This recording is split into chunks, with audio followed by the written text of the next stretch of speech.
her belief is not the truth. Right. And, so many people believe certain things, and it does, in a way, become their truth.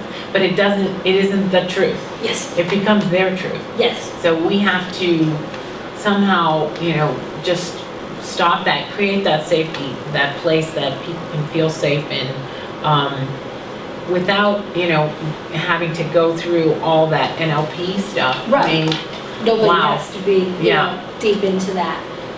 But the understanding is that when a client is expressing an opinion or belief, or I can't do that, maybe she's thinking, somebody give me some imaging examples, like something that a client would say. The skirt makes me look fat. Oh, the skirt makes me look fat. She's already seeing herself as fat. So when she sees, or she is looking at and operating from an image of herself that she's been carrying around for a really, really long time. So by helping her to see herself in a different way and talking to her and saying, well, how about this, or how about this? Your biggest gun for your clients is variety. The more you can help her to visually see things differently, the more it will get excited. Because of the fact that I spent, 18 years doing real estate, it was not a luxurious job. So my daily wardrobe was my husband's t-shirt and a pair of elasticized pants, whatever they were. I'd be sitting in boiler rooms or whatever. So when I came into this whole idea of doing coaching, all of a sudden I thought, oh my God, I have to dress. And over time, one of the things that really, really inspired me was I saw this woman named Jessica Wiener. Are any of you familiar with Jessica? Okay, fabulous. And she presented herself as a body image expert on the Tyra show. And here she was, this gorgeous plus-size woman. I thought, oh my God, she just gave me permission to come out. So by helping your clients to see themselves in a different light, and oh my gosh, it's so important, role models. Direct their attention to seeing other women that are similar shapes and sizes and how they dress and ideas for them. Because that too will open up her perspective and she'll see, oh my gosh, I can see myself in that. Oh, I like that. She will see things differently. And you are the visionaries to help guide her there. That's why I always like to have fashion shows with anything that I do. Best. It's the best. I mean, with plus size women, they don't see themselves in magazines and they need to see themselves in those clothes. Yes. And, and then I do it based on shape shopping, and I'll get into that, but I totally believe in that because we don't have visuals of ourselves confidently walking on the runway. Yes. So, I'm going to teach you the 7 keys to loving the skin you're in. And a lot of people hear that and say, come on, loving the skin you're in. How the hell? Come on, I'm fat. How can that be? I'm not entitled. Yes, everybody is. It doesn't matter if you're fat, you're thin, you think you're too tall, your nose is too big, your breasts are too far south. It doesn't matter. Why? Because loving yourself and accepting, starting with acceptance, start with respect. When you start with respect and you make a habit of being more aware of your self-talk, and I'm not suggesting that you snap a rubber band or anything, but say something like cancel, and then go back and reboot that thought. Think about something, censor it, change it to a more positive thought. When your client is struggling with that and she's feeling like, I don't have any right to this, you want to remind her that when you start with acceptance, everything is possible. It's in the resistance phase where you're struggling. Oh my gosh, think of tug of war. If anyone has ever played tug of war, where you're holding that rope for dear life. and you're making these marks in in your hands, and you're struggling. When you let go, you're opening yourself up to everything. So when you move from hating yourself and that resistant, angry phase, I'll never be okay as I am, to a place of acceptance, anything is possible. What I learned on my journey of changing the way that I felt about myself is that I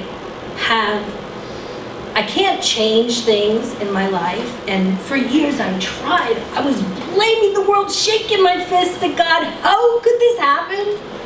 And it was just keeping me stuck in that whirlwind, stuck feeling disempowered and helpless and hopeless, and all the food in the world wasn't enough. And I hid from people. I was passive aggressive. I avoided opportunities, clutter. All of these situations arose in my life because of the fact that I felt so out of control. The first thing in 7 Keys to Lovin' the Skin You're In is take responsibility. Take responsibility in your life for whatever you can. And the wonderful thing about taking responsibility doesn't mean that you're foisting all the blame on you. It means responsibility. It means you have the ability to respond differently. So it gives you a point of choice. You don't have to keep going around in the same circle, feeling helpless and angry and frustrated and, calling things and thinking that you're hopeless in wherever it is.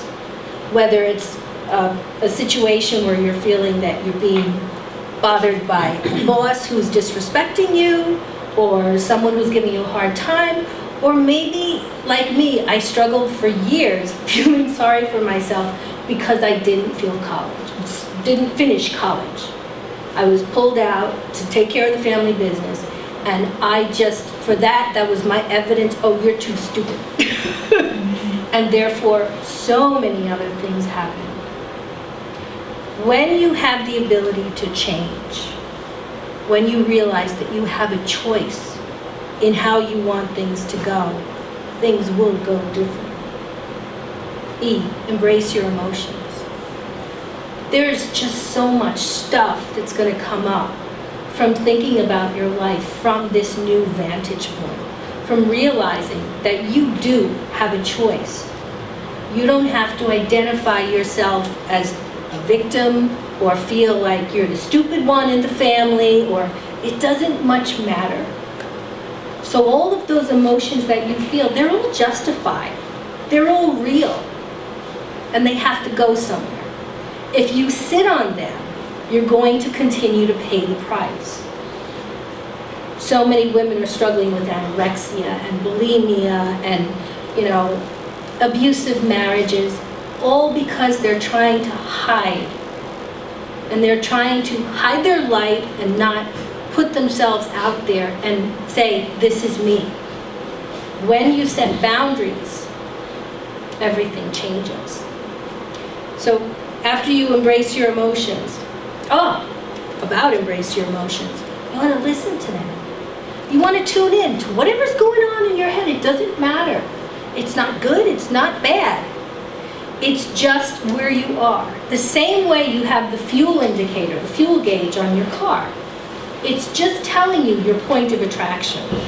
So if you're feeling crappy one day, okay. You don't have to say, oh, I should be feeling better. Just, I'm feeling crappy. Whatever. C, cope with your stress. When you realize the emotion that you're dealing with, or the situation that's frustrating you, when you cope with your stress and you take a really assertive stance and say, hey, it's the stress that I need to deal with. I don't need to change me. I don't need to change my size. I need to change the stressors in my life. Because what women need to know, particularly plus-size women, is that their weight is not the problem. It's a symptom. They're walking around with pounds of pain. And for them to continue to think, oh, I can't do anything to change, it's wrong. So stop wasting time on, focusing on how much they're eating and dieting and all of that. Look at the bad marriage. Look at the situation where she's making $150 a week and feels like crap. Then all of a sudden, when those core things are dealt with, the weight will take care of itself. So coping with your stress is so important. Love your body. Catherine said it beautifully. So many big women, they're hungry for touch. They feel like, I remember one of my clients said to me, she said, nobody ever touches me. She said, the bigger I am, the more invisible I become. So many of your clients are going to be struggling with and feeling like that, they're afraid, and creating safe touch. Because research shows that a lot of plus-size women have been sexually abused. And the emotional eating is all part of the seeking out comfort in that way. Loving your body. If you could teach them to respect themselves and to honor their bodies and to get enough rest and to take care of themselves and groom themselves and do things that feel good, that's fabulous. Act to attract. To change the way that they see themselves as this disempowered, ugly, fat, dumpy person, you want to help to give them the vision that they are not their size, that they are so much more. So what you want to do is you want to bring out from them, what are their dreams, what are their passions, because that's the fuel that's going to make them fly forward. If you can share that with them, if they can see the possibilities of themselves in your eyes, you've got them for life. They will want you so much. As you help to empower them and give them a sense of how amazing they are, they're going to feel so good. And just like when you start to walk, you get better and better and you can run, they're going to take off. Act to attract. So important. They have to take action to change their life.